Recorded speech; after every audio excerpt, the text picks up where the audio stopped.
Vamos direto para Alexandre Mirhan, sociólogo e escritor, sempre às quartas aqui com a gente também, nos ajudando a entender cenário político internacional. Olá, professor, tudo bem por aí? Como você está? Tudo bem, Thalita, boa tarde. Tivemos junto pela manhã, estava ouvindo agora o companheiro Miro. O assunto é Palestina, não tem como sair, né? Não tem como sair. A gente se dedica hoje mais uma semana a falar sobre a guerra ali, o genocídio que Israel tem praticado na faixa de Gaza. Hoje pela manhã a gente já noticiou que um campo de refugiados, hoje agora aqui no Bom para Todos também, né, um campo de refugiados foi atingido por Israel num bombardeio no norte ali de Gaza. As notícias são de que, segundo o Hamas, 50 pessoas morreram. Segundo um hospital ali nas proximidades, 120 pessoas morreram nesse ataque de Israel. Enfim, a situação segue muito complicada, se tornando, inclusive, cada vez mais complicada, sem que os brasileiros possam sair de lá. O Itamaraty está negociando, mas isso não aconteceu até esse momento. Vamos nos atualizar primeiro, então, professor, sobre principais pontos ali na faixa de Gaza, daí a gente vai destrinchando um pouquinho os assuntos, pode ser? Vamos, eu estou dando uma repassada aqui nos portais internacionais e acabei de receber um vídeo de dentro do Knesset. Knesset é o parlamento de Israel. Uma choradeira assim generalizada, crise, desespero, né? E eles noticiaram a morte de 16 soldados israelenses, né? Eu, comigo pensando assim, olhando a reação muita gente chorando, aí eu fiquei pensando se seriam só mesmo 16 soldados, né? Bom, quais são as novidades no campo militar? No campo militar, eu tenho companheiros na linha de frente, lá no Líbano, Palestina.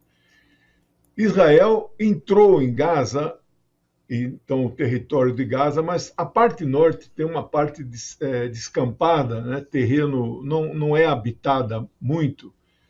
Agora, a primeira cidade de várias que existem naquela faixa, chama faixa de Gaza, chama exatamente Cidade de Gaza, e é a maior, tem 1 milhão e 100 mil habitantes, e aí, então, Israel estaria na porta. Mas a minha dúvida, e eu chequei com eles, já entrou ou não entrou? Porque entrar na faixa de Gaza é cruzar o que eles chamam de fronteira. Agora, entrar mesmo na parte urbana de Gaza é entrar nessa cidade, nessa primeira cidade. Me disseram que isso ainda não aconteceu. E que Israel está avaliando, isso está na manchete do Russia Today, está avaliando mudar, inclusive, os planos da ocupação, porque tem sentido uma resistência militar muito maior do que ela esperava por parte desses guerrilheiros. Porque eles foram entrando com os tanques nessa parte de escalvar, essa aí, tá vendo? Eles foram entrando, mas aí também tem resistência. Não é porque não tem casa aí que não tem guerrilheiro palestino. Tem. E eles têm bazuca, eles têm obuses, né? Eles têm aqueles que, assim, bombardeio curto, mas fazem uma explosão, morteiros, né? Que chama, fazem uma explosão muito grande. Então, está havendo resistência. Do ponto de vista ainda militar, Israel não pode concentrar todas as forças aqui em Gaza, porque ela tem mais 2 fronteiras lá para cima, a leste com a Síria e ao norte com o Líbano, que ela está sendo acossada, não é?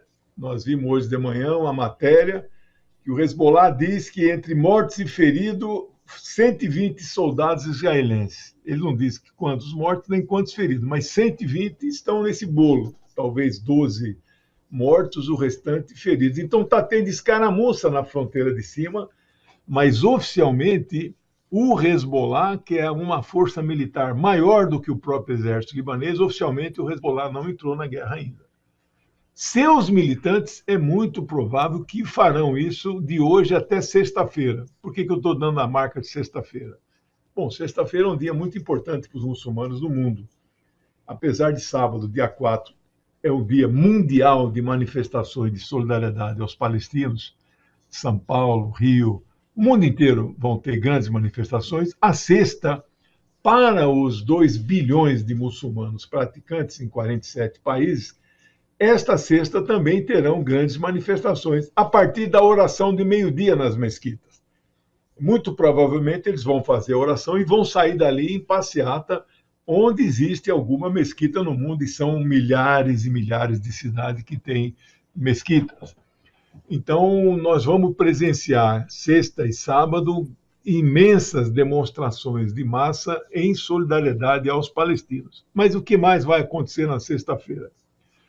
Sexta-feira vai acontecer o esperado pronunciamento do Sheikh Hassan Nasrallah, que é o secretário-geral do Hezbollah, que é o maior contingente militar que a qualquer momento pode entrar efetivamente. O que ele vai dizer? Eu não quero aqui arriscar previsões, mas eu acho que ele não vai oficializar o ingresso do Hezbollah na luta, mas ele vai deixar no ar subentendido que os irmãos muçulmanos que acharem que devem prestar, né? Então ele vai dizer: vocês estão liberados para participar desta luta justa, que é uma luta da humanidade. Então é a minha estimativa, conversando com companheiros lá em Beirute também, essa é a expectativa. Então, em resumo, Thalita, estamos subindo alguns degraus na escalada da guerra. Hoje mesmo a guerrilha Houthi, porque o Iêmen está dividido. Tem uma guerrilha que fazia oposição ao governo oficial do Iêmen, que era apoiado pela Arábia Saudita. Era uma guerra civil. Agora a guerra civil acabou lá. Então houve uma pacificação. Por quê? Porque o Irã reatou relações diplomáticas com a Arábia Saudita, então agora viraram tudo amigo lá. O porta-voz do Ministério da Defesa do Iêmen, que nós não sabemos se é do governo ou se é da oposição, da guerrilha, mas nessa altura não importa, o porta-voz disse que o Iêmen entrou na guerra. E eu vi vídeos hoje deles disparando muitos mísseis e drones. Então, é um país dividido, mas a forma como o cara autorizou, é um general de brigada, agora me falhou o nome dele, da sede do governo na capital do Iêmen, Sana, dizendo que o Iêmen entrou em guerra.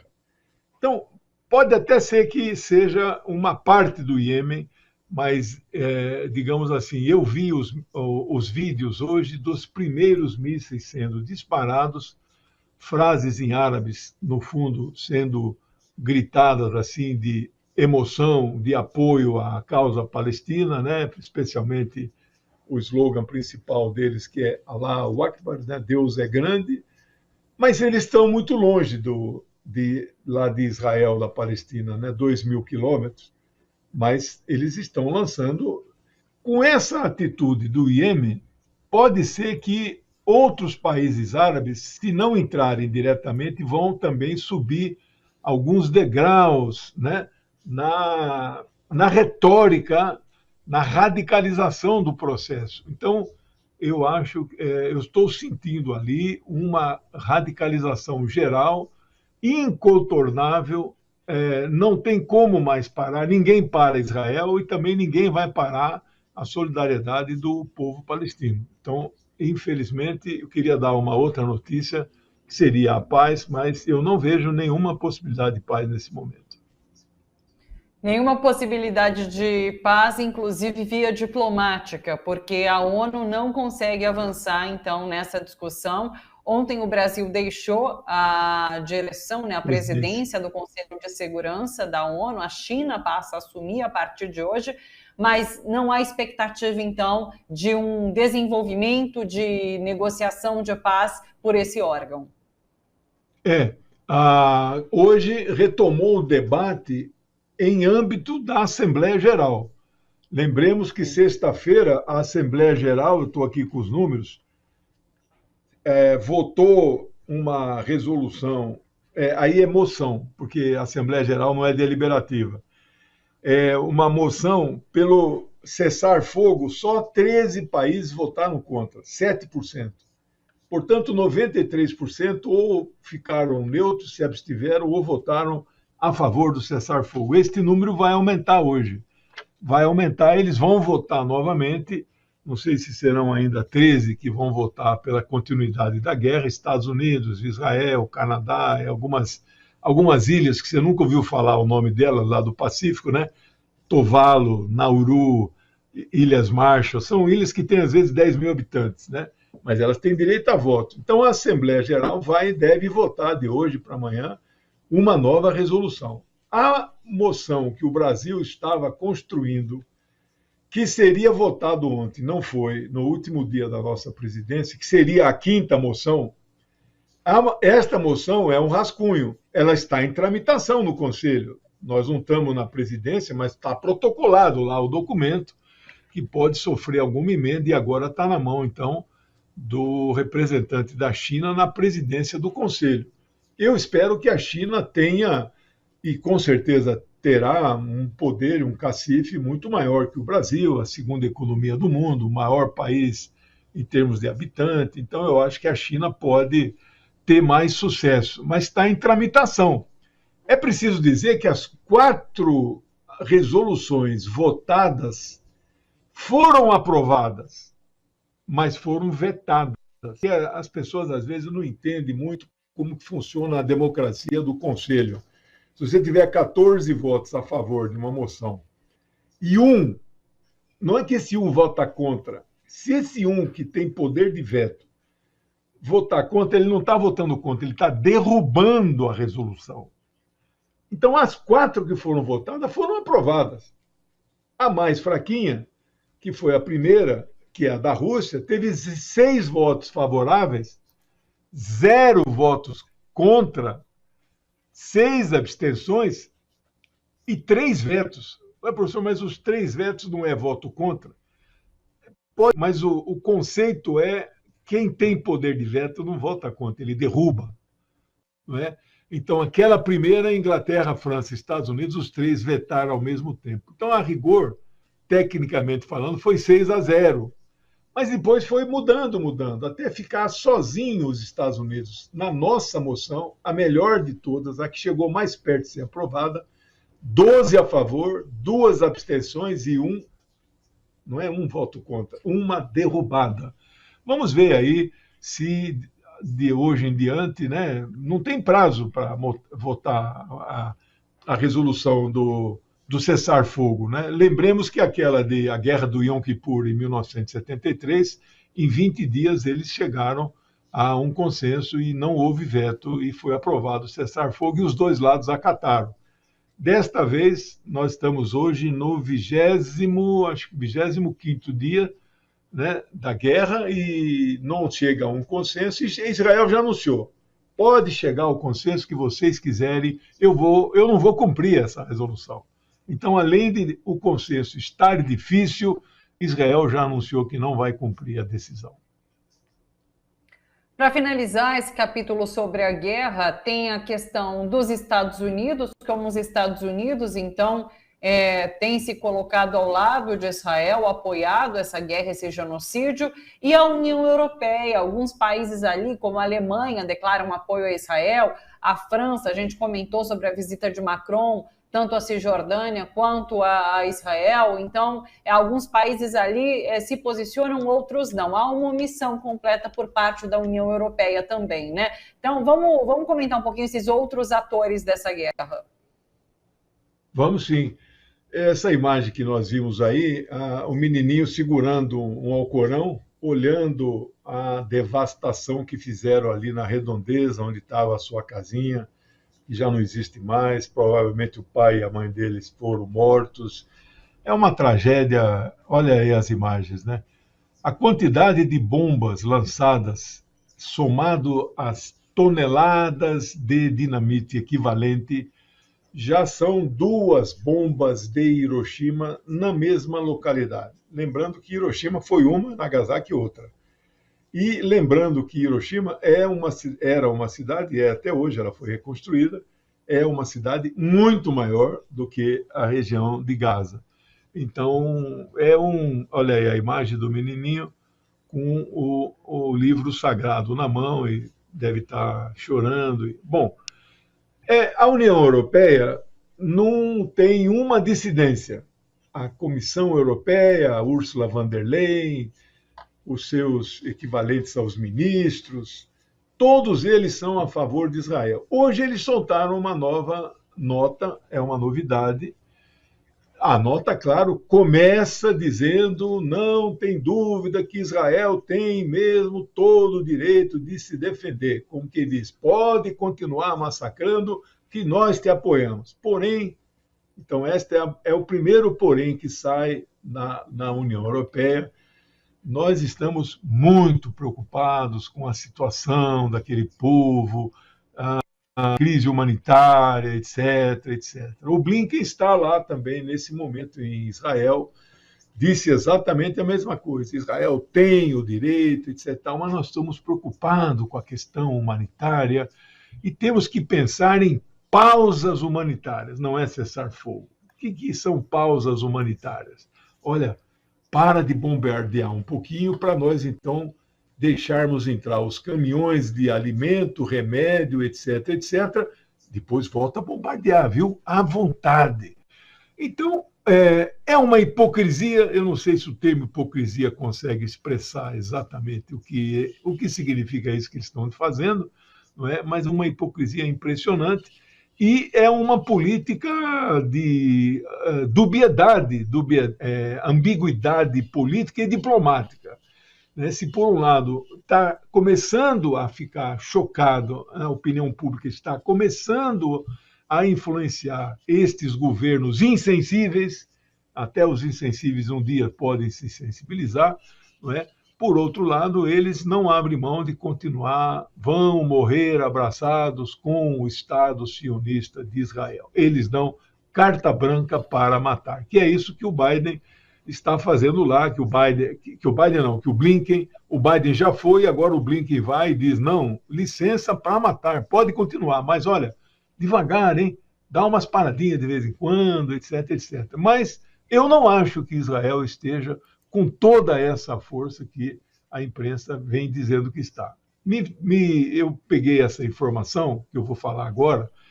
Existem soldados dos Estados Unidos que estão na coluna que invadiu Gaza. Não são só soldados israelenses.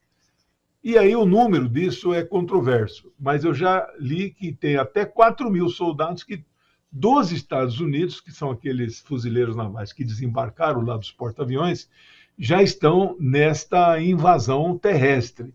E hoje chegou a notícia que a Inglaterra mandou 5 navios de guerra para o mar Mediterrâneo. Não fiquem preocupados, não vai acontecer a Terceira Guerra Mundial, pelo menos até o momento, não estou apostando nisso, mas a situação ali vai ficar, já tem 6 navios chineses. Os russos já estão sobrevoando o tempo todo com aqueles mísseis que são indetectáveis, não conseguem parar depois que são disparados.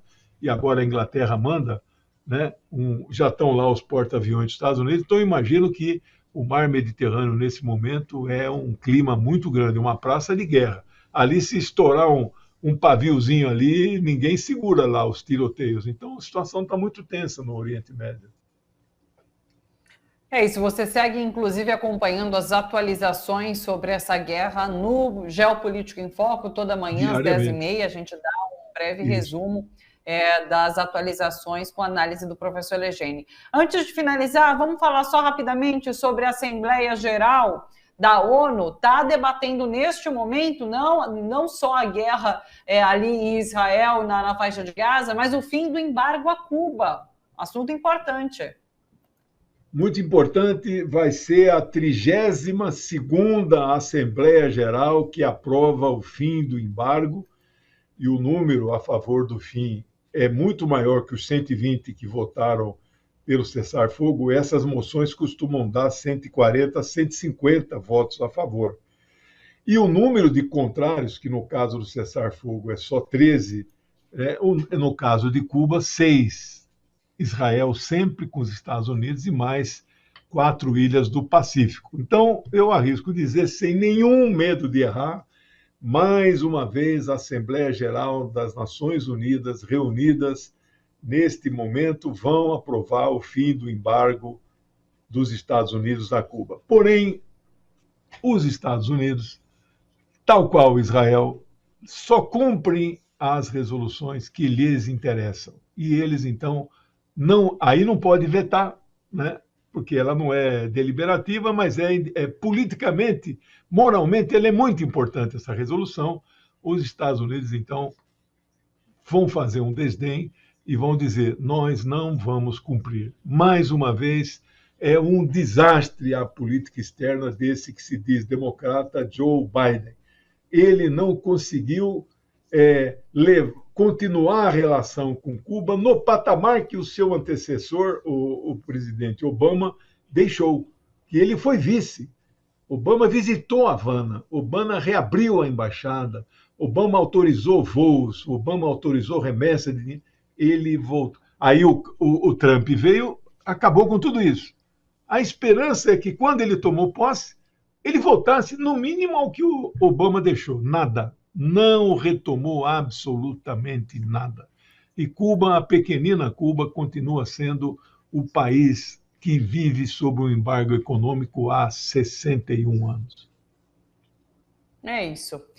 Professor, nem vou ter uma última pauta, mas eu não vou nem entrar nela, que a gente não tem mais tempo. Muito obrigada. A gente volta a se encontrar amanhã às 10h30 da manhã, então, com essa análise sobre o conflito ali na faixa de Gaza. Até mais, professor. Beijão, tchau, tchau. Até mais. Obrigado. Tchau. Aqui com a gente, sociólogo e escritor, sempre às quartas no Bom para Todos e todas as manhãs aqui na TVT, no Geopolítica em Foco, às 10h30 da manhã.